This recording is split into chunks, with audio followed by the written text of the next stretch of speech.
cette ferme résulte d'un co-entrepreneuriat entre les Nyang, qui sont au nombre de 10. En dehors des parents, nous avons 6 garçons et 2 filles, qui, suite à la retraite en 2009, ont pensé que l'avenir du monde dépendra un peu plus de terres agricoles et minières de l'Afrique. Et le Mali est un des pays qui a beaucoup de terres agricoles. Et nous avons pensé que ce qui était à faire, c'était de démontrer en utilisant nos propres ressources. Donc j'ai créé la Fondation Nyang Abdoulaye pour déposer un tiers de ma pension des Nations Unies et le mettre à la disposition du président directeur général de cette ferme, de la société Tamora Business Farming, qui est Mahmoud Nyang, qui est actuellement aux États-Unis, qui travaille à Ernst & Young.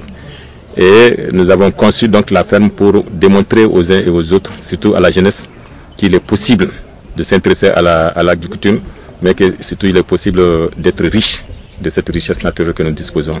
Donc vous verrez que 4 hectares ont été aménagés en 3 grandes parties. Une partie où on fait le maraîchage à ciel ouvert, mais avec toujours l'agriculture de précision, l'agriculture protégée et la fertilisation intelligente. Et puis une autre partie de 2 hectares couverts par un filet que vous avez eu l'occasion de voir. Et puis maintenant une 3e partie d'1 hectare qui est pour les bâtiments d'élevage, l'espace pour les hommes, les travailleurs, mais aussi les oiseaux. Donc aujourd'hui on fait du maraîchage, on fait du maïs, des céréales, mais aussi on fait du lait, on fait de la volaille et très prochainement on va ajouter les œufs là-dessus. Donc sur cette ferme de 4 hectares, il est possible avec le maraîchage d'avoir 4 000 francs par mètre carré par an. Donc vous comprenez que quelqu'un qui puisse mettre en valeur cette parcelle de 4 hectares, vous pouvez vivre très confortablement en vous faisant peut-être au moins 1 million ou sinon plus par mois. Et je ne vois pas, après 42 ans de fonction, que mon salaire ne dépasse pas 300 000 francs. Donc nous voulons démontrer que réellement il est possible d'être riche de cette richesse naturelle. Et nous utilisons le soleil ici et on utilise le forage pour irriguer. On n'est pas au bord du fleuve, mais plutôt on cherche de l'eau souterraine et puis on prend le soleil et on tire l'eau et on stocke dans un réservoir de 30 000 litres pour arroser. La volaille, on a fait un poulailler moderne basé sur le modèle de Californie.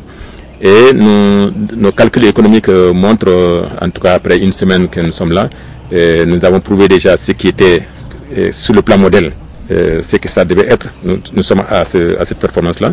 Nous pensons que dans 45 jours, on peut tirer 3 millions nets, plus ou moins, de 220 mètres carrés de construit pour recevoir 1500 oiseaux. Donc, et nous pouvons faire 6 rotations dans l'année. Donc vous comprenez qu'on peut se faire 18 millions.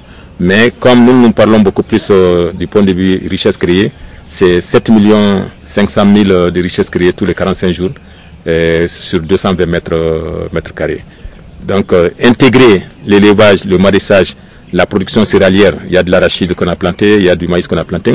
Si vous les combinez et qu'il y a de l'espace encore pour vous faire 1 ou 2 villas là-dedans, ça veut dire que vous êtes à 15 km de Bamako, vous pouvez vivre très bien.